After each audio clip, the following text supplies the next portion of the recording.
Tudo bem com vocês? Você sabe o que é curva característica de bombas? Sabe para que serve? Sabe como eu posso usar? Uma bomba tem várias curvas? Ou é uma curva para várias bombas? Você não sabe isso? Quer aprender? Vamos aprender junto.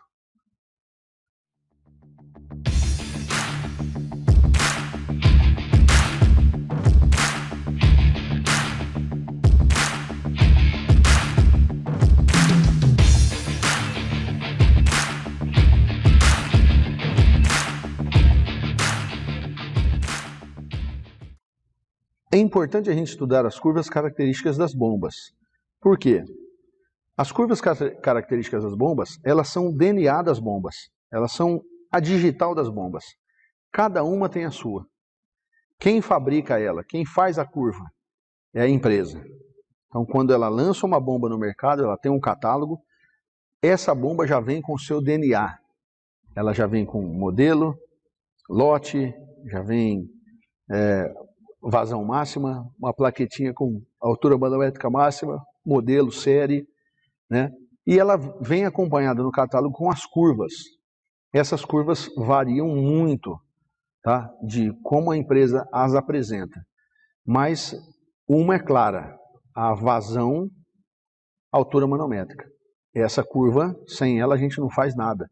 E vocês vão conhecer agora quais são esses tipos de curva e como é que a gente pode relacioná-las com as instalações que a gente usa. Beleza? Vamos lá. Então a curva característica da bomba, ela vai trabalhar nesse sentido aí, altura manométrica, vazão. Tá? Então eu tenho para várias alturas manométricas, eu tenho várias vazões. Eu também tenho nessas curvas os rendimentos das bombas. E esses rendimentos das bombas, eles me indicam qual a melhor faixa de operação. Então aqui eu tenho altura manométrica e vazão em cada uma das curvas das bombas, tá? Nesse caso aqui, em cada uma para a mesma bomba eu posso ter várias curvas, porque são vários rotores, né? Então aqui eu teria curvas com diâmetros de rotores diferentes, e aqui eu tenho rendimentos. Então o que é o ideal? Que eu trabalhe o mais próximo do máximo rendimento. Então que eu evite pontas de curva. Aí você fala assim, bom Fabiano, ok, mas o que isso tem a ver com a gente, né? Isso tem a ver o seguinte, quando você definir o local, quando você for definir a bomba que você vai trabalhar, um dos primeiros pontos que você tem que ir é rendimento dessa bomba. Qual que é o rendimento que ela dá? Porque quanto maior for esse rendimento, com toda certeza, menor é a potência. Lembra da equação? O rendimento está embaixo. Altura manométrica, vazão, dividido por 75, vezes o rendimento da bomba, vezes o rendimento do motor. Então, quanto maior o rendimento dessa bomba, menor é a potência. Então, você já pode ir direto no rendimento. Bomba de alto rendimento tem menor potência a ser utilizada, a requerida. Ok? Bom, então essa curva aqui é uma curva geralzona, tá? Onde eu tenho que tentar trabalhar aqui no ponto de máxima eficiência. Nós vamos ver agora algumas outras características. Bom, o que eu faço, quais os riscos que eu corro quando eu trabalho fora da zona de operação? Eu posso ter a bomba elevando a temperatura, cavitação, redução da vida útil, redução do rotor, recirculação na sucção, recirculação na descarga, redução da vida útil de bancais e, em último caso, cavitação. Então, por isso eu tenho que ficar sempre dentro da zona ideal de operação. Como é que é definida essas curvas? Dê uma olhada a quantidade de curva que a gente tem. Aqui são curvas para bombas centrífugas e aqui são curvas para bombas axiais. Observe que aqui é um pouco mais achatado do que essa, tá? Mas aqui a gente tem altura manométrica vazão, né? Aqui a gente tem rendimento vazão, aqui potência vazão, aqui NPSH vazão, NPSH requerido vazão, tá vendo? Para bombas axiais a mesma coisa. Observe que as curvas se parecem bastante, tá? Qual a diferença principal que existe entre as curvas?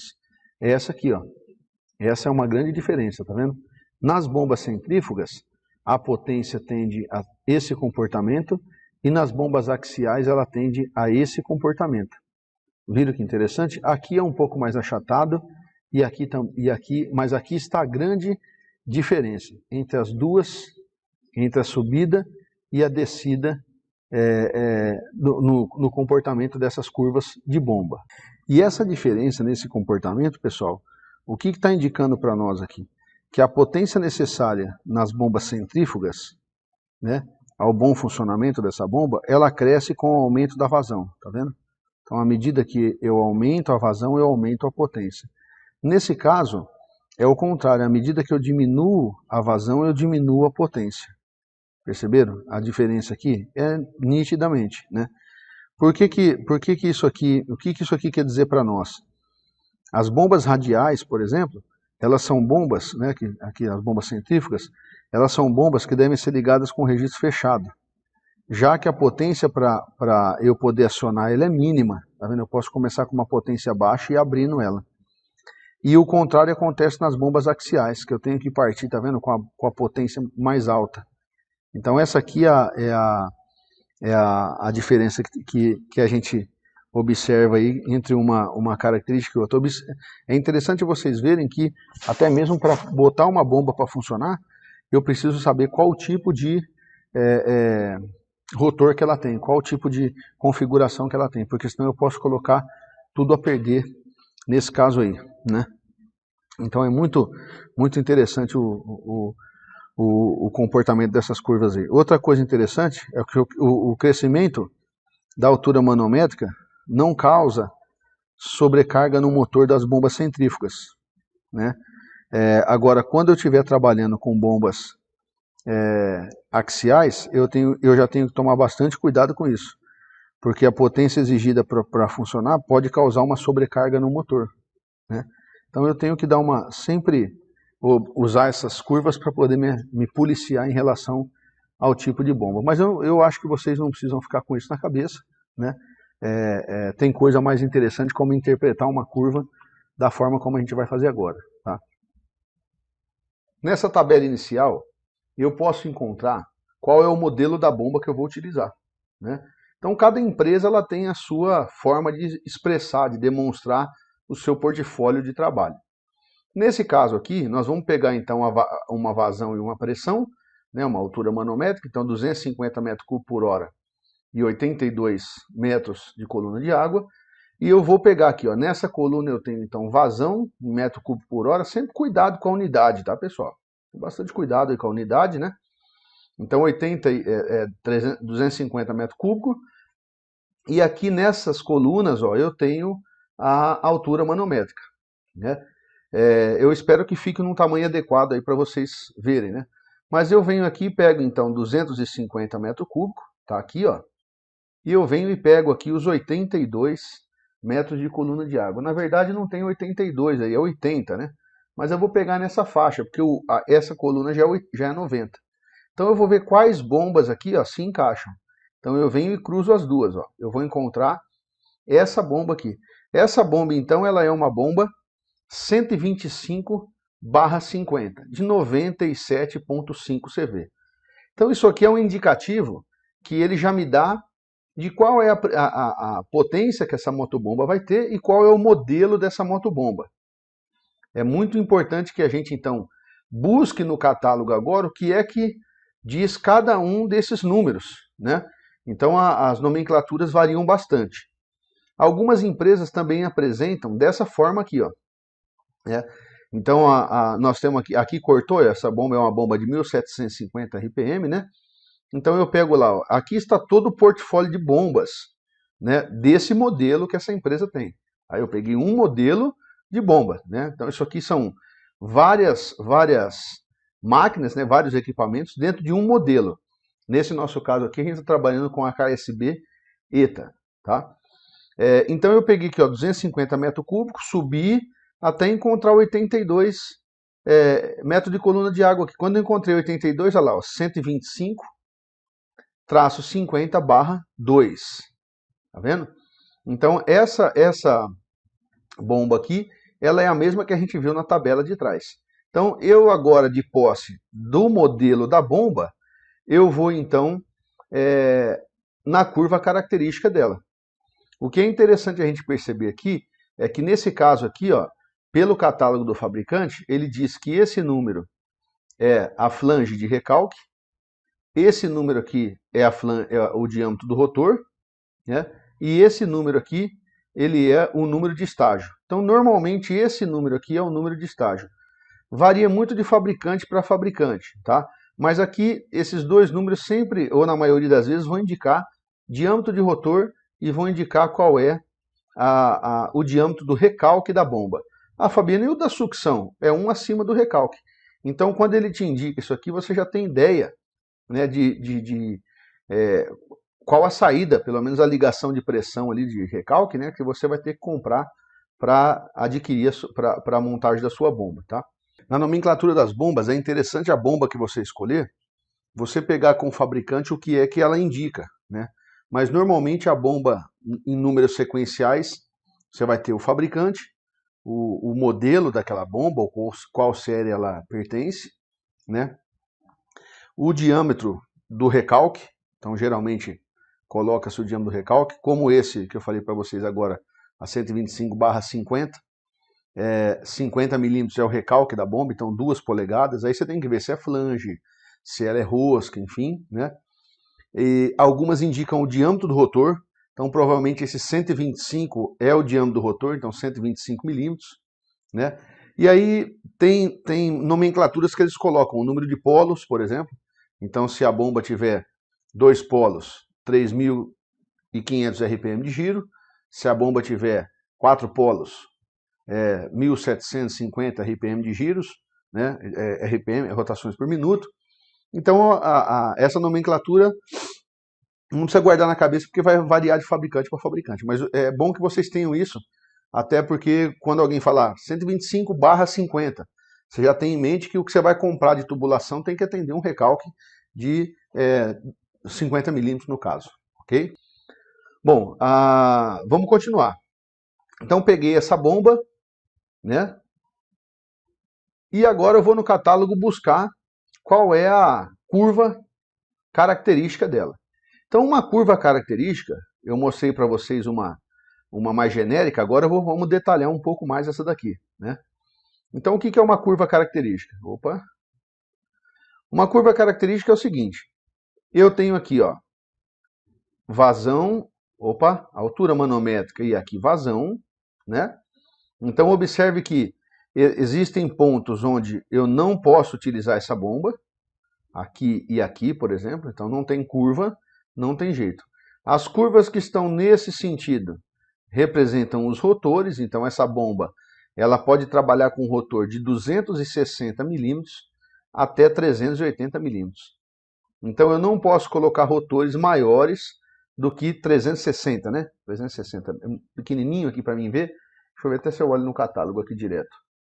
Isso mesmo, 360, tá? Vou olhar no catálogo aqui, é mais fácil. Bom, e aí eu tenho aqui os rotores, então esse rotor ele faz isso, né? Tá? Essa aqui então são as isoietas aí, as curvas de rotor. Dentro dessa bomba eu posso trabalhar com todos esses rotores. Normalmente a gente evita rotores em extremidades, a gente procura trabalhar aqui mais centrais, tá? Essa bomba aqui, nessa curva eu também posso observar as isoietas de eficiência, então essa bomba, ó, nesse ponto aqui, ela tem a máxima eficiência, ó, ela vai chegar em 79%, tá? Então essa bomba, quando se você estivesse trabalhando com essa vazão aqui, ó, de 250 metros cúbicos, que coincidentemente é a nossa, e você estivesse trabalhando aqui em torno de 85 MCA, ó, né, 95 MCA, 90, 92, 94, 96, né? Vamos pôr 96 MCA aqui, 96, 94. Você estaria, então, trabalhando na máxima eficiência dela. Então, essas isoietas aqui, elas ligam ao ponto de 78% com ponto de 78%. 77% com ponto de 77%. Ah, Fabiano, essa ideia aqui no meio, aí você tem que interpretar, né? Você pode, se você estiver fazendo na mão isso, você pode medir essa distância aqui, né? Quanto representa cada quadradinho e fazer uma interpolação. Se bem que aqui, pessoal, normalmente as empresas têm seus próprios softwares e estão disponíveis na web para vocês poderem já dimensionar e ela te dá o diâmetro do rotor exato, tá? E você também pode pedir auxílio à fábrica, né? enviando para ela o modelo de bomba, enviando qual é o rotor que você encontrou, e aí ela pode precisamente te dizer qual o rotor que você vai trabalhar. Então aqui, ó, observem para o canto, então essa bomba ela tem 40% de eficiência se cair nesses pontos aqui, ó, né? Entre esse 40 e esse 50, e essa isoieta ela faz isso, e ela vai lá de volta, tá vendo? Ó, então 60 ela está aqui, e ela continua lá 60. Por que não faz isso aqui, né? Simplesmente porque poluiria muito o desenho. E você também não vai trabalhar com a bomba aqui 60% de eficiência, né? Você sempre vai tentar buscar a máxima eficiência aqui. Então, nesse nosso caso, vamos definir aqui qual é o nosso ponto de trabalho. Isso é muito importante, né? Então, eu tenho ó, 250 metros cúbicos por hora, né? Opa! 250 metros cúbicos por hora. Eu vou lá e cruzo aqui, ó, 82, então eu estou de 40 aqui até 120 MCA. Eu estou com 82, então 80, 2, 4, 6, então o 2 está aqui, 82. Cruzei e encontrei o ponto de trabalho. Olha quantas informações nós vamos conseguir retirar agora de uma curva dessa. Então a gente consegue já retirar aqui, de cara, que esse é o ponto de trabalho que o meu sistema dimensionado vai atuar. Então aqui seria a minha máxima, eu atenderia tranquilamente os requisitos, ou seja, essa bomba, ela me atende. Se tivesse, por exemplo, aqui ó, 170, não me atenderia, tá vendo? Eu não tenho rotor. Então eu teria que, nesse caso, escolher outro modelo de bomba. Voltaria naquela tabela de classificação e escolheria outro modelo, tá? Então nesse caso aqui eu tenho 250, 82, o ponto de trabalho deu aqui, e aí daqui eu já tiro uma informação importante para nós, que é o diâmetro do rotor. Então, ó, coincidentemente aqui deu em cima, sabe? 320 milímetros. O Fabiano, mas é 320 certinho? Não. Se você fizer isso no software, eu tenho certeza que vocês vão encontrar 320 ponto alguma coisa, 321.2, porque o software te permite fazer isso com elevada precisão. Mas aqui você não erraria de forma alguma se estivesse utilizando um rotor aí de 320 milímetros. Talvez mudaria um pouco a eficiência da motobomba, né? Mas onde está a eficiência então, Fabiano? Me mostra aí. A eficiência está aqui, ó. Olha lá, 77%. Então essa isoieta aqui de 77 ó, foi onde deu meu ponto. Então daqui eu tiro outra informação. Essa bomba tem um rotor 320 e essa bomba tem um rendimento de 77%. Tá? Então aqui ó, eu posso ainda subir com essa linha. Observe que a vazão é mantida, né? Ó. É na linha de vazão que eu estou subindo. E ao chegar aqui em cima, aqui eu tenho o NPSH. Né? Na verdade, aqui não é o NPSH. Aqui é a altura máxima de sucção que você pode ter. Tá vendo? O HS lá, altura de sucção. Então aqui já está computada todas a perda de carga e o desnível geométrico. Então na hora que você somar desnível geométrico de sucção e perda de carga localizada e contínua na sucção, essa bomba aqui, essa altura geométrica, ela não vai poder ultrapassar 7,5, tá aqui, então 7,5, aí vem aqui de 25 em 25, né? Daria 7,75 aqui, ó. Então essa bomba ela pode ser instalada no máximo até 7,75 metros. Isso não vai fugir muito, tá pessoal? Isso não foge muito. Vocês viram em determinado momento, né, muito comprida esse assunto, que eu disse para vocês que essas bombas centrífugas não se instala uma bomba centrífuga dessa acima de 8 metros de desnível geométrico de desnível de perda de carga total na sucção, né? Ou altura de sucção, vamos falar, englobando a altura de sucção. Então não se instala acima de 8 metros. Nesse caso, então, 7,5 metros. Ô Fabiano, então quer dizer que eu tenho que brincar lá com a minha área? Tem, você vai ter que pôr. Ah, mas se o desnível geométrico meu for de 10, botar balsa. Ou fazer um corte no barranco, botar essa bomba, ou botar uma submersa, igual a gente viu, jogando nela para fora da APP, aí você tem que engenhar o negócio, tá? Mas ela não pode trabalhar, então, no desnível de sucção máximo aí, né, numa altura manométrica de sucção máxima, superior a 7,5 CV, tá? Ou CV, 7,5 metros, tá? Bom, então aqui, ó, olha que engraçado que quantas informações a gente consegue tirar daqui, tá? Agora eu preciso, então, encontrar uma outra informação que é importante para nós, que é a potência do conjunto motobomba. No catálogo do fabricante, a curva de potência está aqui embaixo. Então basta você rebater esse 250 para baixo. Para facilitar a visualização, eu quebrei em duas imagens. Tá? Então agora a gente vai ver a potência. Então aqui está o gráfico de as curvas de potência. Observe que os rotores são os mesmos, varia de 260 até 360. Então não dá para colocar um rotor nessa bomba menor do que 260 e não maior do que 360. Na verdade, menor você pode até pôr, não vai funcionar. E maior você não consegue pôr porque não cabe na carcaça. Então eu desço aqui 250 metros cúbicos por hora, que é a minha vazão, e aí eu vou chegar até no rotor de 320. Então eu desço com ela até encostar na linha de 320, que foi o rotor que nós encontramos ali atrás. E rebato ela para o lado de lá. Então quando eu rebater ela para cá, eu encontro 100 CV. Fabiano, mas você tinha mostrado lá no primeiro slide, né, na tabela inicial, que era 97,5. Por que aqui deu 100? Olha, pessoal, a gente está trabalhando com gráficos, né? Então aqui, se eu der um scale aqui, né, der um zoom, com toda certeza, aqui vai dar nessa faixa. Mas de 97,5 para 100 CV, você vai comprar um motor de 100 CV, né? Uma bomba aí de 100 CV, não tem muito segredo para isso. E aqui ainda, nós vamos ter que considerar, não esqueçam, né, no cálculo de potência, que nós vamos ter que considerar aqui o rendimento da bomba, que está aqui, ó, o fabricante me deu o rendimento dela aqui, mas eu também tenho que considerar o rendimento do motor, né, que nesse caso aqui, o fabricante não me dá. Então, normalmente, o rendimento desse motor, acresce nele uma folga, tá bom? Então, aqui dá pra gente já finalizar com bastante informação essas duas curvas características. E isso não vai mudar, tá, pessoal? Todo fabricante ele vai ter esse tipo de curva a oferecer aos seus usuários. E aí cabe a nós, então, decidirmos qual é a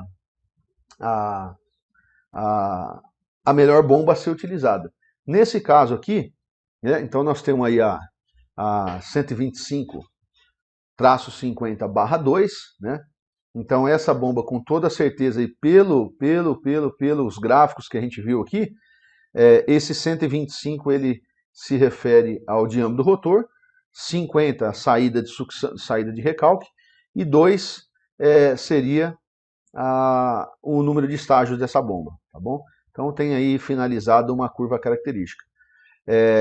Fabiano, esse ponto de trabalho, ele vai ficar sendo exato durante todo o funcionamento da bomba? O que vocês acham? Vocês acham que esse ponto de trabalho ele fica fixo, de quando eu começo a operar o sistema ao longo da vida útil toda da bomba? De forma alguma. Não tem jeito disso acontecer, né? Vocês vão ver que podem haver alterações em rotação, por exemplo, que vão alterar totalmente o ponto de trabalho. Então, por isso que bomba é interessante que a gente sempre dê manutenção. Se esse rotor trabalha com material que desgasta, eu tenho que sempre verificar qual é a medida que esse rotor está e periodicamente fazer a troca. Porque eu consigo, vocês já viram nas constituições, eu consigo trocar cada pedaço dessa bomba. Inclusive, a gente vai ver algumas relações em que eu não preciso trocar a bomba, basta eu trocar o rotor. Por exemplo, nesse caso que a gente viu, a gente trabalhou, né, deixa eu ver aqui, com rotores de 260 até 360 milímetros. Então, por exemplo, eu posso... quer ver que negócio legal que dá pra gente fazer? Ó? Olha que interessante. Ver? Olha que legal aqui. Vamos voltar um pouquinho. Ó. Eu quero, por exemplo, pegar essa bomba aqui e não mais trabalhar com ela em 250 e 82. Tá? Vamos pegar que eu quero trabalhar com essa bomba aqui em 390. Tá? Então, 300 metros cúbicos e 90 MCA. Então, deixa eu tirar isso daqui para não confundir a gente. Ó. Tirar tudo eles. Aí, beleza. Então, ó, 300 metros cúbicos e 90 MCA está aqui. Vou pegar número redondo que é mais fácil encontrar, né? Então, 90, eu vim na linha de 90, cheguei aqui na linha de 300, ó. Tá vendo? Então, 300 está aqui. Eu encontrei, então, um rendimento de 77%. Puta, um baita rendimento. Olha que beleza. Tá vendo? Um rendimento aqui altíssimo de bomba, né? Só que olha o que aconteceu nesse caso. O maior rotor que eu posso pôr nessa carcaça é 360 milímetros. E esse ponto ele está dando acima. Ó. Então esse nível de precisão aqui, eu já evito correr. Sabe, pessoal, esse nível para saber a precisão disso aqui, só utilizando o software mesmo, tá? Ou interpolando, né? Mas aqui eu já evitaria trabalhar, tá vendo? Agora, se eu tivesse, por exemplo, numa situação onde eu tivesse com 300 metros cúbicos e 80 MCA, então vamos lá, ó, 300 metros cúbicos, subo aqui, e 80 MCA está aqui, ó, a linha de 80 aqui. Então, na hora que eu cruzo os dois, aqui ficou legal. Ó. Por quê? Porque aqui eu estou bem próximo do rotor de 340 milímetros, né? E esse rotor de 340 milímetros, ele está me dando uma eficiência aqui de 75%, né? Então, é muito legal isso que a gente está vendo aqui, porque aqui já valeria a pena eu trabalhar. Ó. Aqui já daria certo de eu trabalhar, manter o ponto de trabalho do rotor. Tá vendo? Então, se eu conseguir... Essa bomba, em função das várias possibilidades que eu tenho então essa gama de rotor para trabalhar. Mas se você me pedisse, por exemplo, Fabiano, eu quero trabalhar com 50 metros cúbicos, 50 MCA. Olha, não tem jeito, essa bomba não atende. O que eu tenho que fazer? Volto aqui no catálogo e pego ó, 50 MCA, ó, 50 MCA de altura e 50 metros cúbicos. Eu vou lá e cruzo os dois, ó. 50 com 50, tá dando aqui mais ou menos, tá vendo? Ó, aqui. Então, ó, 65, 33/3. Então é outra bomba, não é mais a 125, 50/2. É a 65, 33/3. Tá vendo? Então isso aqui te ajuda a escolher qual tipo de bomba que você vai trabalhar. Aquela hora a gente colocou 300 MCA com 90, né? Vamos ver o que dava, ó. 300 metros cúbicos com 90, né? Então eu tenho aqui 50, 90 vai estar aqui mais ou menos, né? Porque 50, 60, 70, 80, 90. Aqui 90 está aqui, ó. Então eu venho com 90 em 300 metros cúbicos. Ah lá, já não é a 125/50, tá vendo? Já é a 150/50. Já é essa bomba aqui. Então eu pegaria o catálogo da 150/50 e as curvas dela, e em cima disso então eu encontraria o ponto de trabalho. Perceberam que legal? Ô Fabiano, se durante a minha atividade esse ponto de trabalho deslocar, a bomba vai te mostrar que você está deslocando, ela vai começar a não funcionar do jeito que era para funcionar, ela vai esquentar, ela vai desarmar relé térmico, né? O motor vai, a partida vai desarmar relé térmico, por exemplo, para proteger a queima do motor. Então tem uma série de sintomas que a bomba vai te mostrando que, olha, eu estou fora do ponto de trabalho, eu estou trabalhando muito apertada, eu estou trabalhando muito em cima fugindo do ponto de trabalho, isso vai me dar problema, vai te dar problema também, né? Então, em cima disso, você decide se você vai continuar ou não. Normalmente, não é o indicado. E, por outro lado, você também pode tomar a decisão, igual eu falei para vocês, eu mantenho a carcaça dela e olha só, eu posso sair de 260 milímetros e chegar em 360 na bomba que a gente estava estudando. Então, quer dizer, eu tenho aí muita gordura para queimar nesse rotor, né? Eu posso, se eu estiver trabalhando com um rotor maior e eu, por exemplo, reduzir a minha vazão, a minha altura manométrica por algum motivo, eu posso tirar esse rotor de lá, mando isso num torneiro e falo para ele, dá um repasse aí, né? Então ele vai comer, ele vai usinar a beirada do rotor e vai pegar, se ele tinha 320 milímetros, ele pode reduzir para até 260. Então ele tem possibilidade de comer, não pode esquecer, né? Que aí ele tira, como ele tira de cada lado, não pode tirar de um lado só, né? Tem que tirar não pode desbalancear o rotor. Mas isso aí os caras sabem fazer, né? A gente só fica maravilhado com o trabalho dos torneiros aí, né? Ok, pessoal? Então, muito interessante, né? Já deu pra gente ter uma ideia legal. E o Fabiano, avalia mais curva aí para nós. Meu, a gente pode avaliar a curva aqui durante horas. Vai ser tudo a mesma coisa. Quer ver? Olha essa aqui, ó. Essa aqui, já fazendo utilizando uma outra bomba, essa aqui já é uma INE, essa bomba é uma bomba da Embio, né?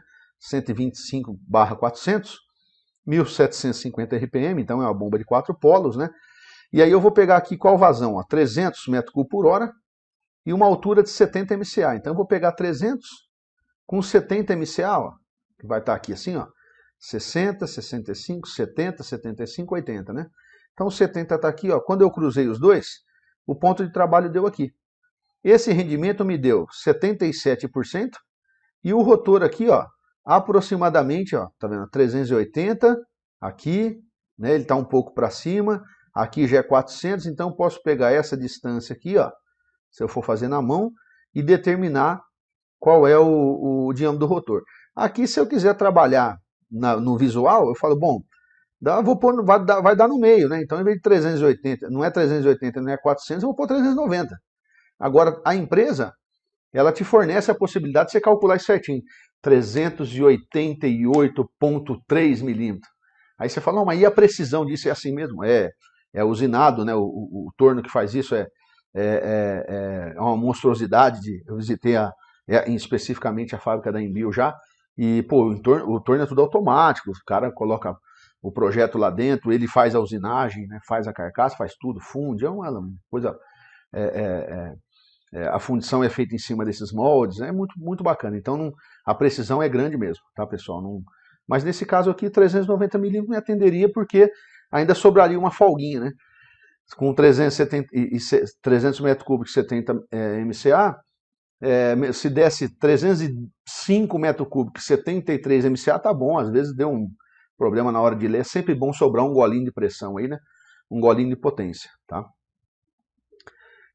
Deixa eu ver se eu coloquei mais alguma outra curva. Aqui, vamos lá trabalhar no rotor, né? Então o rotor aqui 380 até 390, né? Por que eu coloquei 417, hein? Ei, lasqueira. Bom, aí aqui só para vocês verem que eu encontraria nesse caso aqui, ó, um NPSH também, tá? Então aqui eu tenho um NPSH de trabalho aí, ó, tá? Para poder, diferente da forma que a gente encontrou lá no outro, né? E aqui eu teria a potência, então, vamos ver, 300 metros cúbicos, até o rotor de 380 ali, né, que a gente colocou, 390, virei para o lado, seria uma bomba aí de 100 CV, tá vendo?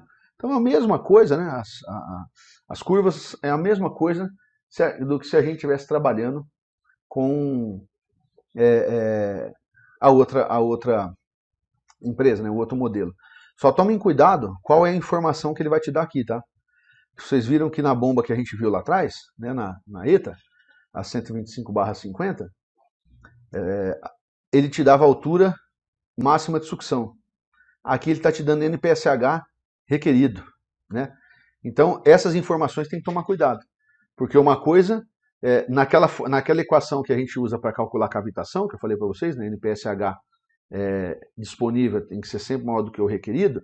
Então quando eu vou calcular o NPSH disponível, ali tem, você viu, lembra daquele Hzão? A altura máxima sucção, né? Então eu posso isolar aquele valor e comparar com o que a bomba me dá. E eu posso fazer também direto. Eu calculo o NPSH exigido e comparo com isso, ver se ele é maior. Então nesse caso, se o meu NPSH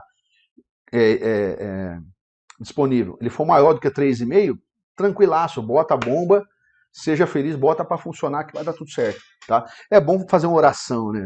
Quem tem fé aí é bom agarrar num santo, porque bomba é bomba, companheiro. Difícil. Então, às vezes, cara, entra um ar, você não sabe de onde tá vindo, é uma flange que... Então tem que ser um negocinho bem montadinho, bem bacaninha, né?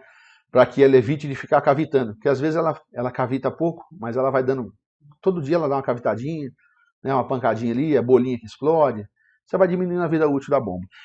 Se ela é pequena, baixa potência, né? Nós estamos falando de bomba aí na faixa de 1.500, 2.000, 3.000, 4.000 reais, tudo bem. Você consegue repor isso com certa facilidade. Agora você vai para bomba de alta potência, mas como é que você vai repor? Você não aguenta pagar depois disso aí. Então tem que tomar bastante cuidado, fazer o negocinho direitinho para não dar problema nenhum aí para quem você estiver atendendo ou para você mesmo, né? No que você estiver trabalhando aí, tá bom? Viram que bacana que é isso? É muito legal, né? Cada bomba vai ter sua curva, cada bomba vai ter sua configuração. Aí vem aquela pergunta, como é que eu relaciono isso com o sistema? Né? Como é que eu defino, eu vejo se a minha bomba atende ou não o meu sistema? A gente pode traçar uma curva do sistema também. A curva do sistema com a curva de bomba. E o que é a curva de bomba e curva de sistema? A curva de sistema de bomba a gente já aprendeu como é que determina, né? Basta eu pegar ela no catálogo do fabricante. A curva de sistema eu já tenho que determinar em função da vazão do sistema que eu tenho, atribuindo vazões e calculando a altura manométrica total. Então como é que eu faço isso? Eu sei que a altura manométrica total é em função das perdas de carga, não é? E dos desníveis geométricos também. Então, para que eu faça esse cálculo, basta eu, numa planilha de Excel, é claro, né, para poder dinamizar isso, para cada valor de vazão que eu colocar, eu escolho alguns intervalos de vazão e vou calculando as perdas de carga localizada, ó, as perdas de carga contínua e localizada no recalque e na sucção. E aí somo na altura manométrica total. Então eu não mudo valores de altura geométrica, de jeito nenhum. Eu só mudo só preciso mudar as alturas, as perdas de carga. Quando eu somar isso na altura manométrica, para cada aumento de vazão, né, eu vou ter um aumento de altura manométrica. E nesse caso, então, eu componho essa curva. Quando eu cruzar essas duas curvas, eu vou encontrar aquilo que a gente chama de ponto de trabalho do sistema, que é esse ponto aí, onde eu vou ter uma vazão do sistema para a altura manométrica do sistema. Então é ali que eu tenho que trabalhar, não posso deslocar de lá. Quer dizer, posso deslocar, mas não é o ideal que eu desloque, perfeito? Então isso aí mostra para a gente, tranquilamente, em que ponto o meu sistema está trabalhando. E baseado nisso eu consigo, se eu precisar deslocar ao longo dessa curva aqui, por exemplo, né, eu posso trabalhar associando bombas em série ou em paralelo, que é o que a gente vai ver na sequência. Na associação em bombas, nós precisamos levar em consideração algumas premissas. E essas premissas versam sobre qual a utilidade que eu tenho de associar bombas. Se eu posso usar bombas de forma isolada. Uma coisa muito interessante, nós podemos associar inclusive motores, que eu não vou tratar aqui com vocês, tá? Mas a gente pode associar motores.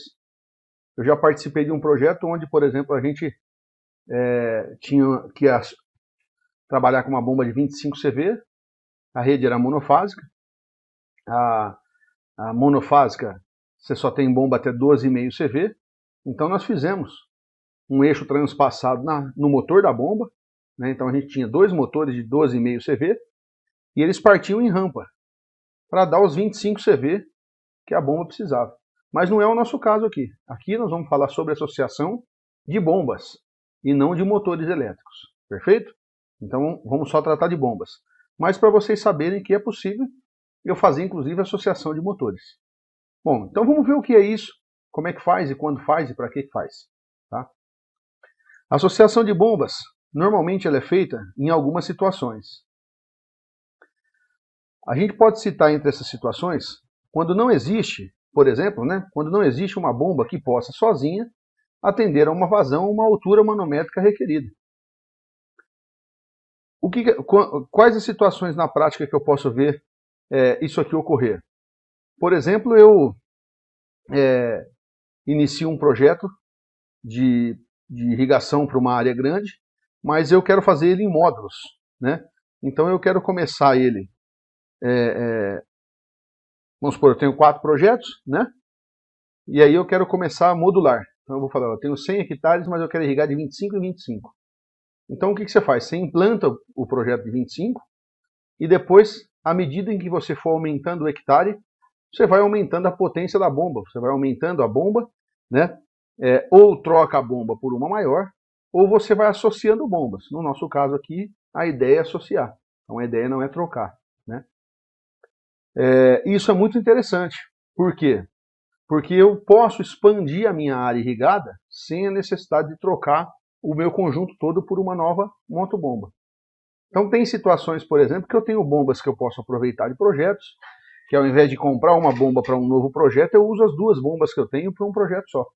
E não existe limitação do número de bombas em que eu posso associar. Tá? E a pressão é a mesma coisa. Tem associação de bombas, por exemplo, em que eu tenho uma motobomba e ela não consegue elevar a água até o ponto que eu preciso. Em vez de comprar uma motobomba nova, eu vou e compro uma outra bomba menor que, associando a essa bomba que eu tenho, eu consigo trabalhar aumentando a pressão de trabalho. Ok?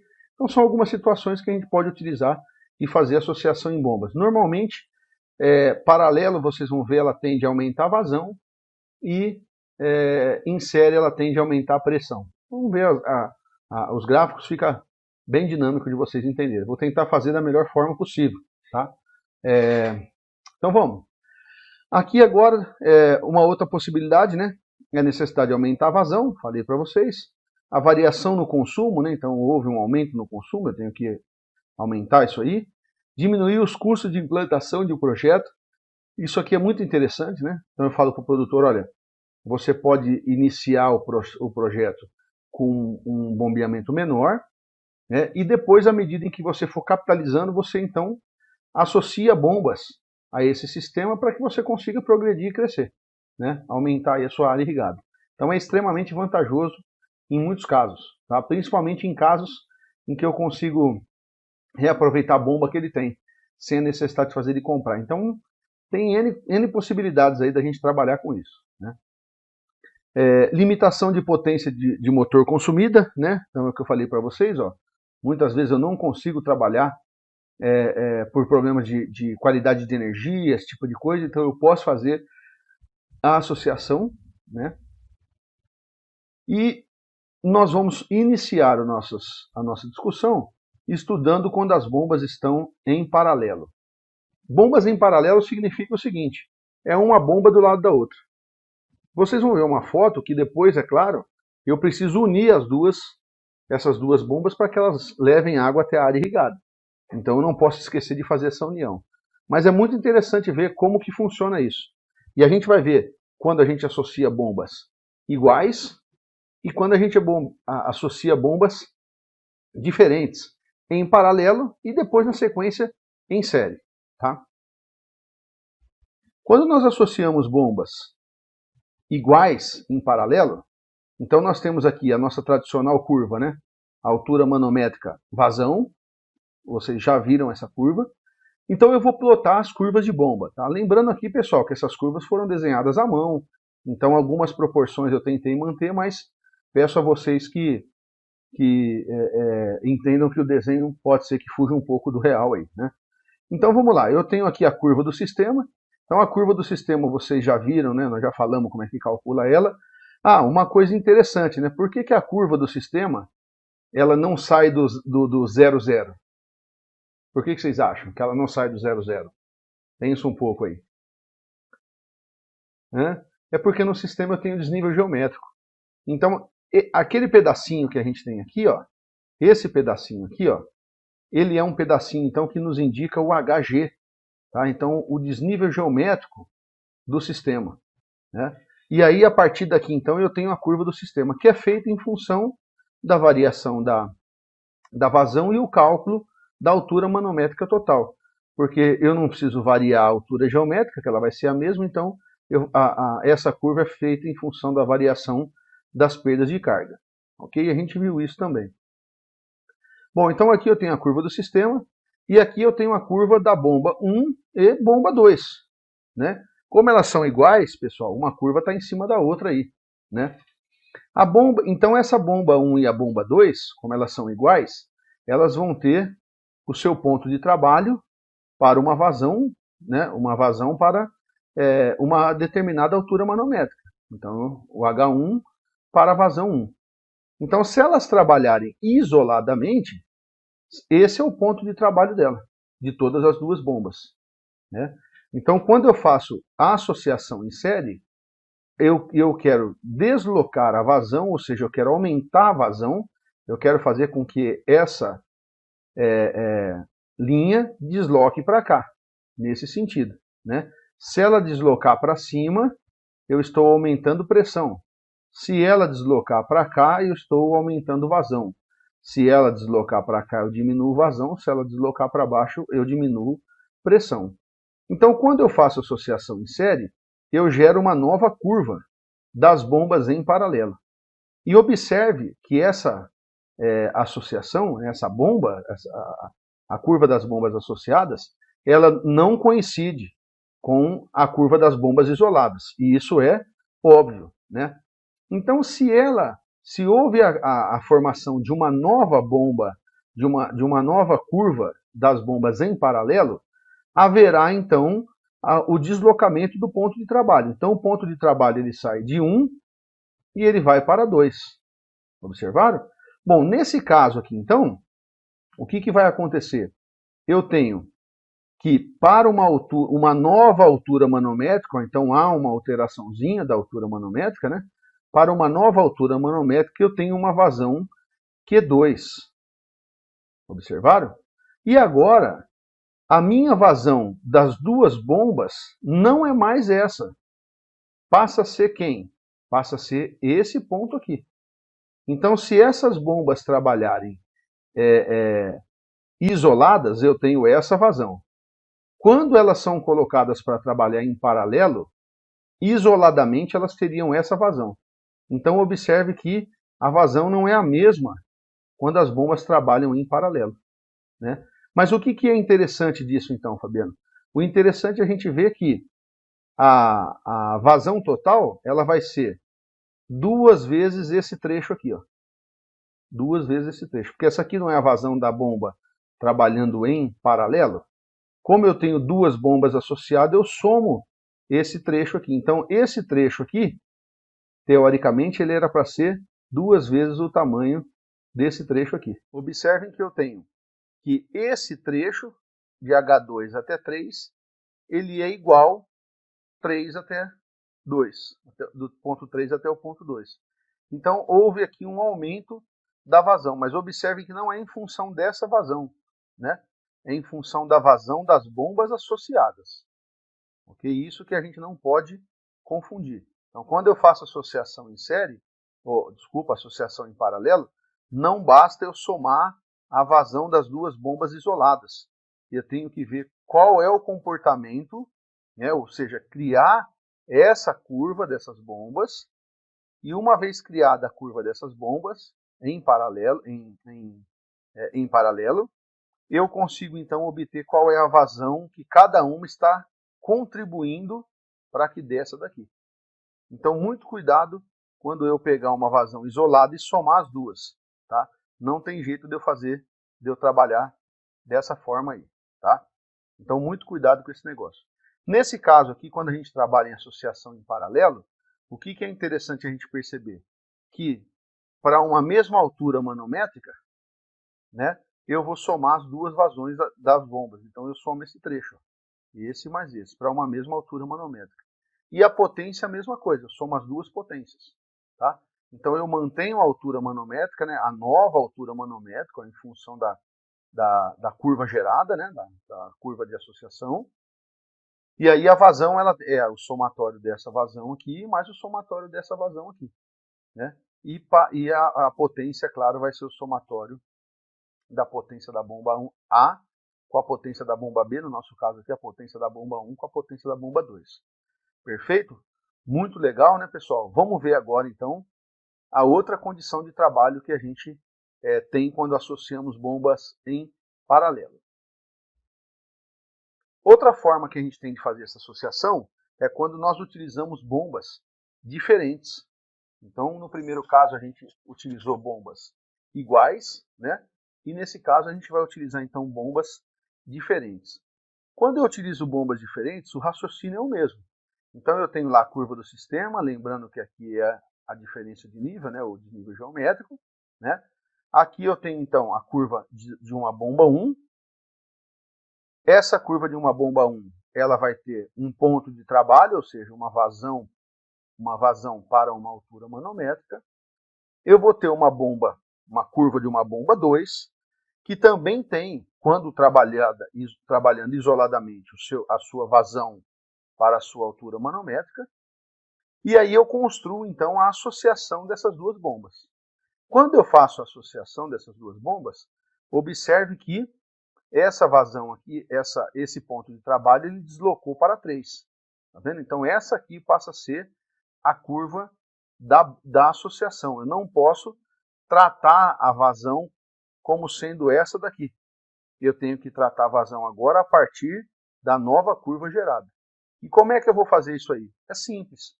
Agora eu vou rebater para lá, ó, na mesma altura manométrica que foi gerada, eu vou rebater a vazão 2, que refere-se à vazão que contribui à bomba 2, e a vazão 1', que refere-se à vazão que contribui à bomba 1. Observaram? Muito legal, né, pessoal? Muito interessante. Então, observe que as vazões não são mais essas. As bombas diminuem, tá vendo? As bombas diminuem aqui quando elas vão trabalhar em paralelo. Ok? E agora, então, qual que é o valor da vazão, Fabiano? Da onde vem isso? Basta eu somar esse trecho com esse trecho, né? Eu tenho esse trecho aqui. Observaram? Então aqui, ó, eu tenho que o trecho de H3 até Q1 mais Q1', né, até Q2' é igual ao trecho Q2' até 3. Então esse é o meu novo ponto de trabalho. Outra coisa muito importante, né, a vazão das bombas em paralelo, ela vai ser sempre menor do que o somatório da vazão das bombas isoladas. Beleza, pessoal? Então observe que aqui, ó, sempre quando elas estiverem trabalhando em paralelo, a vazão vai ser menor do que quando elas estão trabalhando de forma isolada.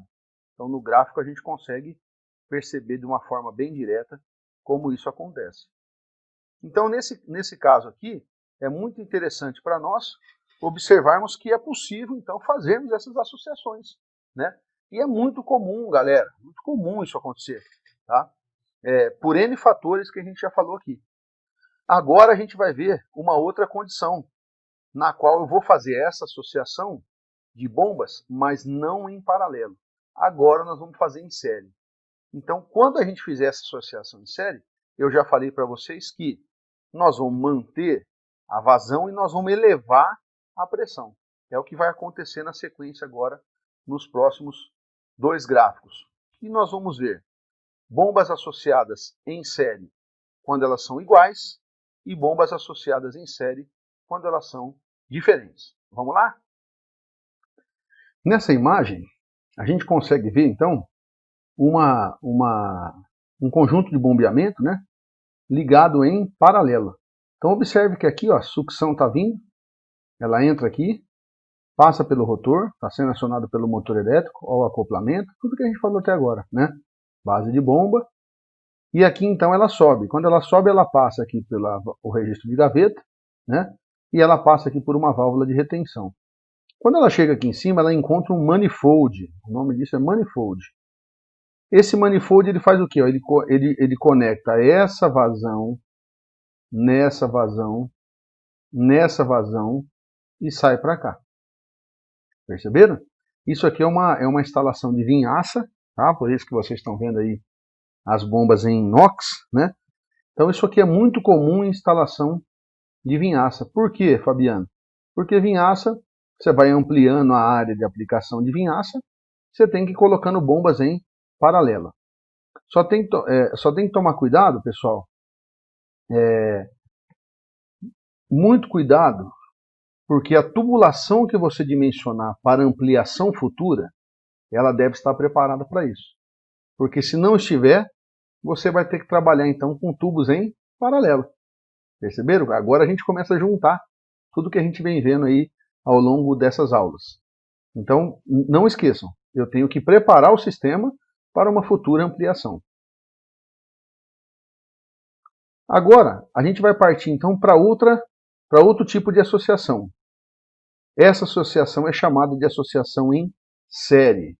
E o que é que ela vai diferenciar em paralelo? Como o próprio nome diz, nesse caso, as bombas estão uma atrás da outra. Então essa bomba aqui recalca, entra na sucção dessa e essa pressuriza. É como se fosse uma bomba multistágio. Só que na bomba multistágio, você tem os rotores, cada um jogando dentro do outro, e o último joga para cima. Mas ali dentro da bomba multistágio, por que ela é bomba de alta pressão? Porque você tem um somatório. Cada rotor acresce a sua altura manométrica, né, a sua pressão de trabalho, ali no fluido, que vai sendo somado cada vez que ele passa por um novo rotor.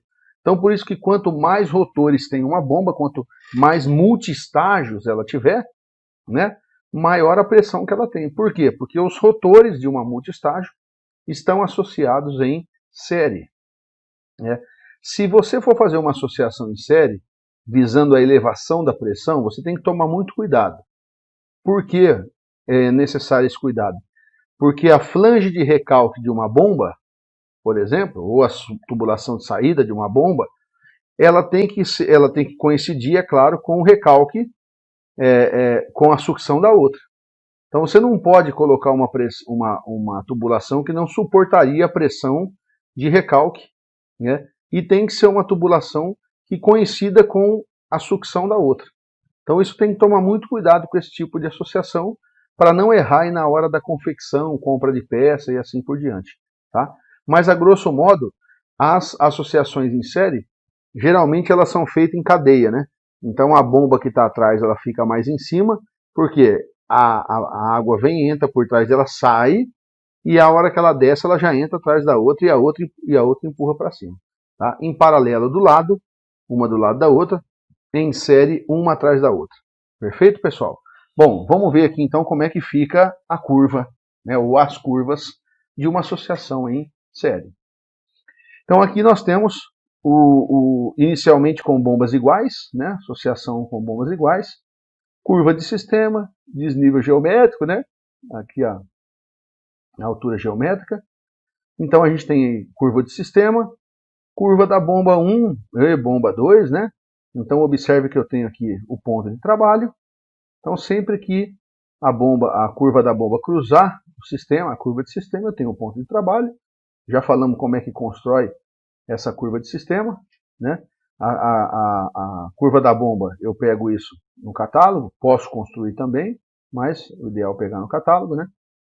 Então agora nós vamos fazer a associação dessas duas bombas em série, que significa colocar uma atrás da outra. Quando eu faço associação em série, observe que eu dei um salto na minha pressão. Quando a gente fazia em paralelo, o salto era para cá, lembra? Agora o salto é muito para cima. Então agora o novo ponto de trabalho passa a ser esse aqui, com essa altura manométrica e essa vazão. Por que não houve alteração da vazão? Porque as bombas são iguais, né? Então a vazão se mantém constante e essa bomba então ela é jogada para cima e aumenta a pressão. Então o somatório, a pressão aqui nesse caso total é esse trecho mais esse trecho, né? Então se eu fizer Q1 até 1 e de 1 até 2, a pressão total aqui então é o somatório dos dois trechos. Bacana? Muito interessante, né, pessoal? Muito legal. Aí dá para a gente aumentar a pressão de um sistema fazendo a associação em série. Aí você fala, pô, Fabiano, mas por que eu faço isso? Me dá uma ideia aí. Por exemplo, você pode estar uma promoção de bomba e você não quer comprar uma maior e quer comprar duas pequenas. E aí você faz a associação das duas para alcançar a altura manométrica que você precisa. Essa é uma possibilidade. Outra, houve um acréscimo de pressão no sistema, você trocou, por exemplo, um sistema de gotejamento para um sistema de autopropelido, então você precisa incrementar a pressão, né, para que você tenha o gap ali, né, o ganho de pressão, você tem esse ganho de pressão para tocar o sistema de autopropelido, porque o gotejamento te exigia menos pressão na rede. Então você vai precisar, sem dúvida alguma, de colocar uma bomba para trabalhar em série. Outra possibilidade que também é muito utilizada em série hoje, você não pode colocar uma casa de bomba dentro da APP. Né, isso é notório. Então, para eu colocar uma casa de bomba dentro da APP hoje é um perereco, né, uma dificuldade danada. Então, o que você costuma fazer? O que a gente costuma fazer? O que você pode fazer? Você coloca uma bomba submersa lá dentro da água, lá no rio, captação superficial, pede uma autorização para intervenção em área de APP para passar uma tubulação, pode ser aérea ou enterrada, né, como não tem pisoteio de animal, não tem passagem, você pode levar ela aérea. Saiu da APP, você faz uma casa de bomba e aí você coloca ali a tua bomba de pressurização. E a bomba submersa, ela vai estar ligada diretamente na bomba de pressurização. Então ela não precisa cair num reservatório e desse reservatório você pegar e pressurizar. Ela pode entrar direto, o recalque da bomba submersa entra direto na sucção da bomba de pressurização. Então esses termos a gente até utiliza eles mesmos, a bomba de booster, né? Vamos falar bomba de afogada, bomba de submersa e a bomba de pressurização. Então essa segunda bomba é que pega a vazão que a bomba de submersa dava. Então a bomba submersa eu trabalharia com uma bomba de baixa pressão, mais alta vazão, porque é curto a PP, né? E aí eu consigo fazer isso. E dali para cima eu colocaria então uma bomba booster, né? Uma bomba de pressurização, que pegaria a vazão que a submersa está jogando, e dali eu pressurizo essa rede para cima com essa bomba, com essa segunda bomba. Eu tenho aí uma associação em série. Tá? É muito comum isso acontecer, principalmente com a legislação nossa que não permite determinadas intervenções em área de APP. Então tem casa de bomba que é muito grande, eu tenho que construir ela para fora da área de APP. Outra coisa, muitas vezes, construir dentro de área ou barranca de rio, muita gente faz, é ilegal, mas faz. Né? Você corre o risco do rio subir o nível. Então, quando ele está na cheia e sobe o nível, você tem que ir lá arrancar a bomba, senão você queima o motor, queima tudo, né? Acaba arrebentando as chaves de partida. Então, esse trabalho de colocar as bombas, associar as bombas em série, é interessante por causa disso. Porque você consegue trabalhar com a bomba lá dentro, submersa, acabou, não tem perigo de roubo, né? Essa bomba desce ela com carrinho lá dentro, fica ancorada, perfeita, funcionando, ela joga na sucção da outra e a outra já prontamente pressuriza. Aí tem que tomar cuidado com as partidas, né? Uma não pode partir antes da outra, ela não pode partir sem água. Se uma não funcionar, a outra tem que desligar. Então aí a automação, a gente não trata disso aqui, a gente vai tratar lá na irrigação, tá bom? Mas só para vocês terem ideia de como é que isso aí vai funcionar. Bom, então dando continuidade, vamos fazer agora essa associação quando as bombas estão quando as bombas são diferentes, né? Nesse caso aqui, é fácil a gente observar que quando as bombas estão associadas em série, a vazão da bomba 1 é igual à vazão da bomba 2, né?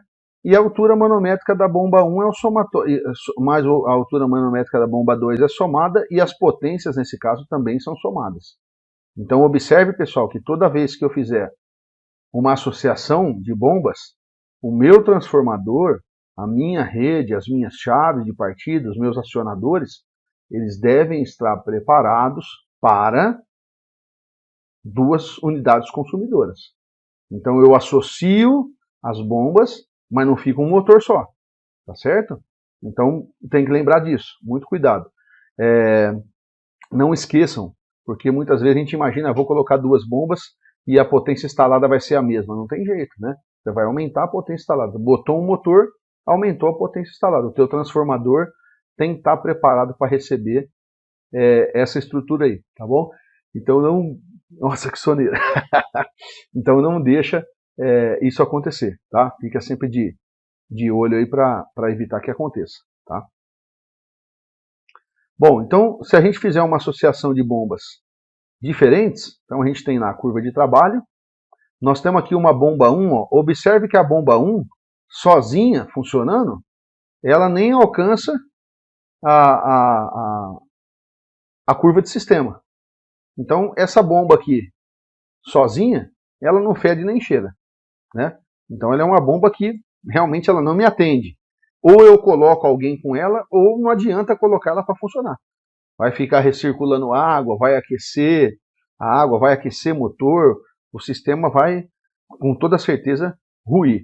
Então, nesse caso, eu tenho que associar para poder utilizar essa bomba. Perceberam? Então, eu posso pegar uma bomba que eu tenho e complemento essa pressão com uma segunda bomba em série. Cuidado para não confundir, eu fico doidaço com esse negócio, tá bom? Vamos lá. Então, aqui eu vou associar uma outra bomba. Essa outra bomba, sim, ela está para cima, tá vendo? Da curva de sistema. Então, ela é uma bomba que tem uma pressão superior à minha pressão 1, né? E essa bomba, então, é claro que ela tem uma altura manométrica 2, né? E uma vazão 2, perfeito? Quando eu faço a associação dessas bombas, né? Como é que eu faço? Basta eu fazer a soma daqui, ó, e eu projetar ela lá em cima. Então, somei aqui e projetei lá, tá? Quando eu projeto, então, eu encontro o ponto de trabalho dela. Então, esse pedaço aqui, ó, ele é projetado aqui em cima, tá vendo? Esse pedaço está projetado aqui. E aí eu faço essa curva, tá? Eu faço isso aqui em Excel, é bem simples de fazer, né? Então aí, aqui eu tenho um novo ponto de trabalho das bombas em série, que é diferente do ponto de trabalho da bomba isolada. E muito mais ainda da bomba 1, que nem ponto de trabalho tinha, porque não cruzava a curva de sistema, né? Então observe que aqui eu tenho uma vazão agora 3, né? Uma altura manométrica 3, tá? Que é a altura, o meu ponto de trabalho, então, aqui dentro do sistema.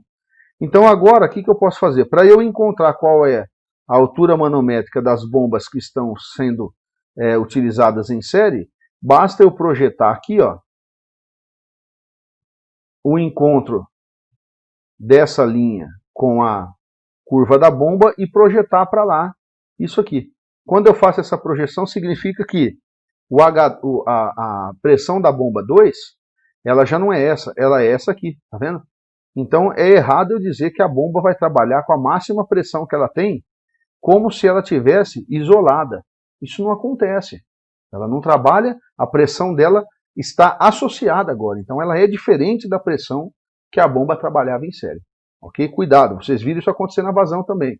É o mesmo raciocínio. Tá? Então aqui eu tenho, ó, a projeção do ponto de trabalho até a curva 1, eu viro para cá e encontro qual é a altura manométrica do ponto 1, né, ou da bomba 1 aqui. Então observe que agora ela tem a sua contribuição, né? E é claro que o somatório do trecho 1 aqui com esse trecho aqui é esse trecho aqui, né? Então por isso que se eu medir aqui, é claro que, me desculpa, porque fiz isso aqui no PowerPoint, é claro que pode às vezes estar meio fora de escala, e eu já estou cansadaço, né? Mas eu acho que está mais ou menos na escala, né? Então dá para a gente ver aqui que há um acréscimo, né, dessa pressão. Então agora a pressão ela passa a atuar daqui para cima. Esse é o novo ponto de trabalho da bomba associada em série. Eu fiz peguei um esqueminha muito legal que tem numa apostila da Embio, né, num curso que eu fiz com eles lá. Isso aqui é bem legal porque dá para a gente entender perfeitamente o que acontece, né? Observe que aqui eu tenho uma associação, ó, onde eu tenho aqui, bem simples, né? Duas bombas iguais, então a bomba 1 é igual à bomba 2, eu pego essa projeção e jogo para cima. Então eu encontro aqui qual é o meu ponto de trabalho, né? E encontro aqui qual a minha nova altura manométrica. E aqui é a mesma coisa, quando as bombas são diferentes, observe que aqui não tem curva de sistema, tá pessoal? É bem resumido mesmo.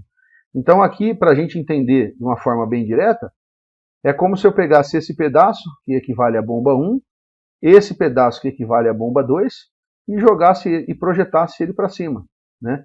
Então agora eu tenho uma bomba funcionando em série. Normalmente as bombas em série têm essa curva aqui um pouco mais em pé, tá? É que eu, na hora de desenhar isso aqui no PowerPoint, eu apanhei pra caramba, eu gosto de trabalhar no AutoCAD, então a gente fica dando comando no negócio achando que é outro. Então o desenho ficou, mas acho que deu para entender legal aí, tá? Dúvidas, manda sugestão, vamos conversando aí, tá? Para vocês poderem resolver esse negócio aí, tá certo? Bom, então agora a gente encerra aí essa nossa aula, né?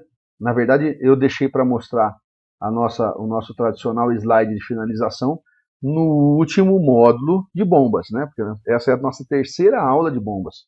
Então eu vim quebrando ela efetivamente agora, então, termina a nossa aula de bombas. Então gostaria de agradecer a todos vocês, agradecer aqueles que, direto ou indiretamente, estiveram comigo, me ajudando nesse material, fotos, participando comigo aí de troca de experiência, né? Tem bastante livro legal de bomba, na nossa bibliografia tem muito livro legal, passei para vocês, a nossa biblioteca tem bastante coisa, e aqueles que não têm a possibilidade de acessar a bibliografia que nós temos, a gente tem bastante coisa na internet também, tá? Tem bastante apostila, cuidado aí com as fontes, né? Mas não tem muito o que fugir. Tem muito vídeo no YouTube, tem bastante gente legal, bastante professor bom aí, né? Então, se não se ambientou comigo, vai atrás, não desiste, é tranquilo, a gente tem que estudar, beleza? Hidráulica é um negócio muito interessante. Então, pessoal, agora, para a gente finalizar aí o nosso encontro, eu gostaria de deixar um abraço para vocês, se cuidem e contem comigo para o que for preciso aí, estou à disposição de vocês, e para não perder o costume, hidraulicão, porque hidráulica não é o cão. Tchau, pessoal, até mais.